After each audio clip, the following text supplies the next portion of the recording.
사랑하는 성도 여러분, 1월 29일 주일 아침입니다. 하나님 은혜와 평강이 함께하기를 축복합니다. 좋아요, 구독 꼭 눌러주세요. 천만 성도 교태하는 그날까지 우리 함께 달려가도록 하겠습니다.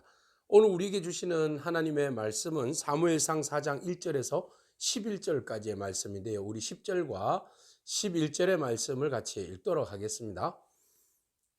블레셋 사람들이 쳤더니 이스라엘이 패하여 각기 장막으로 도망하였고 살육이 심히 커서 이스라엘 보병 위에 엎드려진 자가 3만 명이었으며 하나님의 괴는 빼앗겼고 엘리의 두 아들 홈니와 비느하스는 죽임을 당하였더라. 아멘. 이스라엘과 블레셋 사이에서 큰 싸움이 일어났습니다. 전쟁이 일어났죠.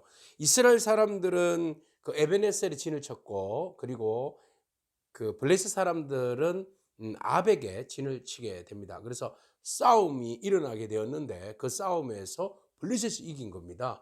이스라엘 사람들이 패배를 했는데 그곳에서 4천 명이 전사하게 되었어요.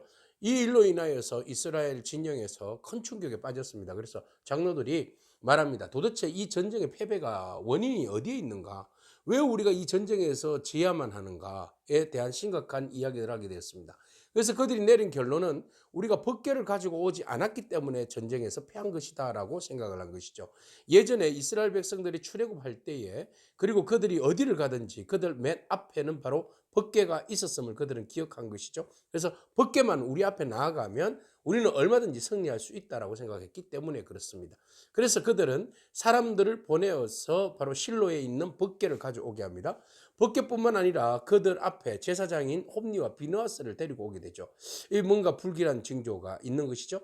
자, 그렇게 해서 그들이 법궤를 앞세우고 다시 전쟁을 치르게 되는데요. 이 법궤가 왔다는 사실을 알게 되었을 때에 두 진영에서 난리가 났습니다. 바로 이스라엘 진영에서는 법궤가 왔으니 우리가 이제는 이겼다라고 환호성을 저지른 겁니다. 이 환호성이 바로 아벡에 있는 블레셋 진영의 소리가 들린 것이죠. 도대체 어떻게 된 일이냐라고 물었을 때에 바로 법궤가 왔다는 것이다. 그래서 사람들이 깜짝 놀라서 블레셋 사람들은 이제 우리는 졌다, 우리는 망했다라고 생각한 겁니다. 왜? 소문을 들어서 알기 때문에 그렇습니다. 하나님의 법궤가 이스라엘 백성들의 진영 앞에 있었을 때에 늘 언제나 전쟁에서 승리했다는 사실을 그들은 알고 있었습니다. 특히 그들은 광야 생활할 때에 그들은 말합니다. 우리에게 팔절에 화가 있다. 누가 우리를 이 능한 신들의 손에서 건지려. 그들은 광야에서 여러 가지 재앙으로 애굽인을 친 신들이다, 이렇게 이야기를 하고 있어요. 그래서 그들이 애굽에서 하나님께서 어떻게 역사하셨는가를 익히 소문을 들어서 잘 알고 있기 때문에 그 법궤로 인하여서 그들은 덜덜덜덜 떨고 있었던 것입니다. 그런데 블레셋 진영에서 한 장수가 그들에게 이야기합니다. 사람들아, 강하게 되며 대장부가 되어라. 네, 조금 더 쫄지 말아라, 이런 말입니다. 자, 그들이 아무리 대단하다 할지라도 우리가 다시 히브리인들의 종이 될 수는 없는 거 아니냐. 그렇기 때문에 블레셋 사람들에게 너희들은 대장부가 되어서 싸워라, 그렇게 막 힘을 북돋아 넣습니다. 그래서 이 블레셋 사람들이 의기양양하게 힘을 모아서 우리가 죽든지 살든지 한번 덤벼보자, 그렇게 해서 싸움을 걸었는데 결국 그 싸움에서 블레셋이 승리하게 됩니다. 이스라엘 보병이 3만 명이 죽었어요. 자, 그 싸움에서 3만 명이 죽었을 뿐만 아니라 바로 홈니와 비느하스도 그 전투에서 죽음을 당하게 됩니다. 자, 이야기는 무엇입니까? 하나님께서 예언하신 대로 예언이 이루어진 겁니다. 홈니와 비느하스가 죽게 될 것이다 라고 예언하지 않았습니까? 그러면 우리가 거슬러 올라가 보면 이스라엘이 4천 명이 죽고 3만 명이 죽고 블레셋으로부터 패배한 이유는 어디에 있습니까? 죄악 때문에 그렇습니다.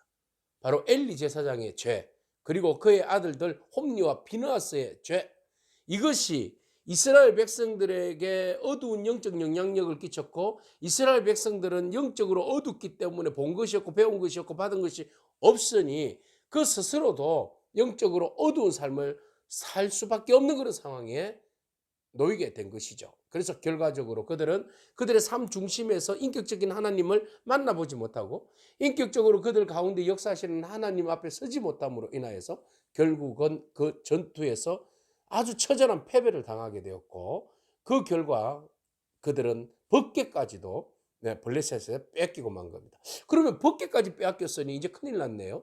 자, 그들은 법궤에 대해서 또 오해를 하고 있었습니다.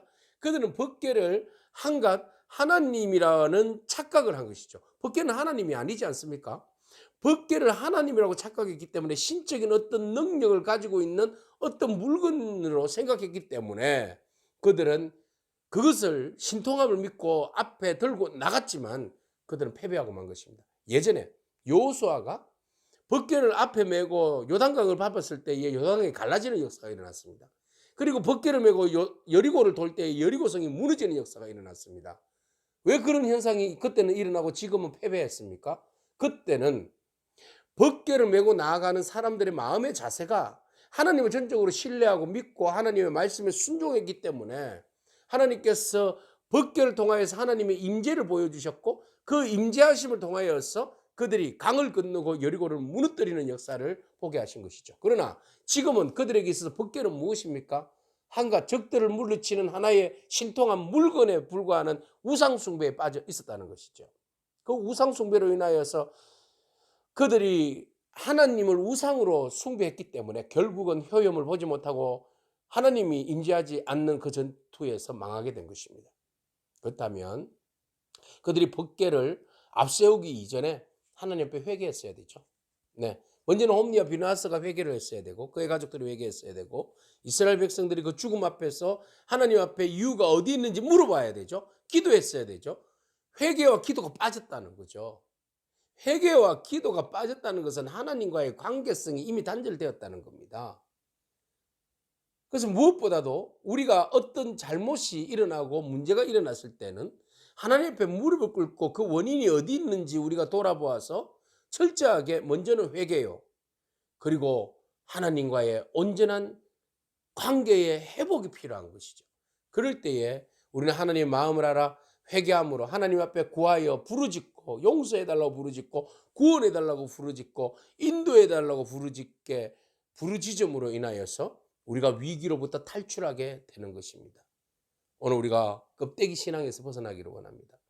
우리가 법궤를 맸지만 오늘 우리가 교회에 성전에 들어와 있지만 예배 자리에 앉아 있지만 찬송을 부르지만 기도를 하지만 하나님의 말씀을 전하고 하나님의 말씀을 듣지만 우리가 하나님 없는 예배, 하나님의 임재가 없는 기도와 찬양, 설교, 오늘 그 딜레마에 빠져 있지는 않습니까? 오늘 우리의 작은 기도 하나, 우리의 예배에 몸부림치는 그 모습 하나, 선포되어지는 말씀, 받아들이는 말씀 앞에 온전히 하나님의 임재와 하나님 우리 가운데 역사하심을 기대하고 바라보며 순종하며 나아가는 그런 마음들이 우리 가운데 있기를 축복합니다. 하나님은 형식과 우상 숭배의 대상이 아님을 여러분 기억하시고 하나님은 우리의 전부가 되시고 우리의 인격적 관계를 통하여서 하나님 말씀하시고 또 우리를 이끌어 가시는 분이시며 우리의 삶에 깊이 함께 하심으로 개입하심으로 승리를 주시는 분인 줄로 믿습니다. 그 하나님 바라보면서 믿음으로 승리하는 저와 여러분이기를 축복합니다. 아멘. 기도하겠습니다. 주님 감사합니다. 언약궤에 대해서 맹신하다가 결국 큰 코를 다쳐버린 이스라엘 백성들의 모습들 바라봅니다. 하나님 우리의 신앙이 그저 우상 숭배와 같은 맹신에 빠져 있지는 않는지 종교놀이에 빠져 있지는 않는지 하나님 우리 자신들을 돌아보게 하여 주옵소서. 그래야 해서 맹신이 아니라 신실한 믿음, 하나님과의 온전한 관계의 회복들이 우리의 공동체 안에서 주님과의 온전한 관계가 이루어질 수 있도록 주님 축복하여 주옵소서. 예수님에게 하신 이름으로 기도합니다. 아멘. 오늘도 믿음으로 승리하길 축복합니다. 아멘.